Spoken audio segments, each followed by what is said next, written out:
আলিপুরদুয়ার শহর সংলগ্ন বিবেকানন্দ কলেজে অগ্নিকাণ্ডের ঘটনায় চাঞ্চল্য ছড়ালো সোমবার রাতে।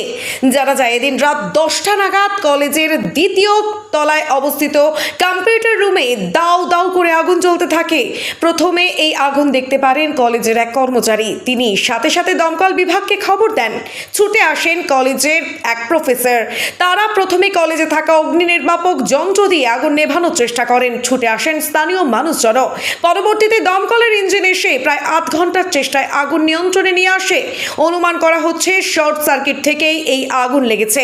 এই অগ্নিকাণ্ডের জেরে ক্ষয়ক্ষতির বিষয়ে সম্পূর্ণ জানা না গেলেও কলেজের কম্পিউটার স্টোর রুম পুরোপুরি ক্ষতিগ্রস্ত হয়েছে। তবে বড় অগ্নিকাণ্ড থেকে রক্ষা পেয়েছে কলেজ, কেননা আগামী পরশুদিন থেকে কলেজে শুরু হবে পরীক্ষা। কলেজের পরীক্ষার জন্য পাশের রুমে ছিল পরীক্ষার খাতা। সেই সমস্ত খাতা আগুনে পুড়ে যাওয়ার আশঙ্কা ছিল, ফলে পরীক্ষা নিয়ে টালবাটাল পরিস্থিতি তৈরি হতে পারত। কিন্তু বরাত জোরে বেঁচে গেল কলেজ, এমনটা জানিয়েছেন কলেজের প্রফেসর। কি হয়েছিল? আমরা তো পরে এসেছি, আমাদের ইসে আছে, আমাদের যে মেন মিটার যে বক্সটা আছে ওখানে মনে হয় ইন্দুর এর থেকে কোনোভাবে শর্ট সার্কিট হয়েছে। সেখানে কি কি ক্ষতি হলো?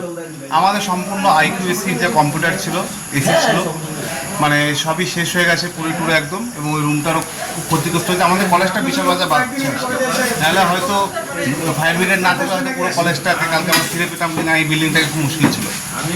শোনা যাচ্ছে যে পরীক্ষাও ছিল। পরীক্ষা তো পরশুদিন থেকে শুরু হচ্ছে সিবিসিএস এর।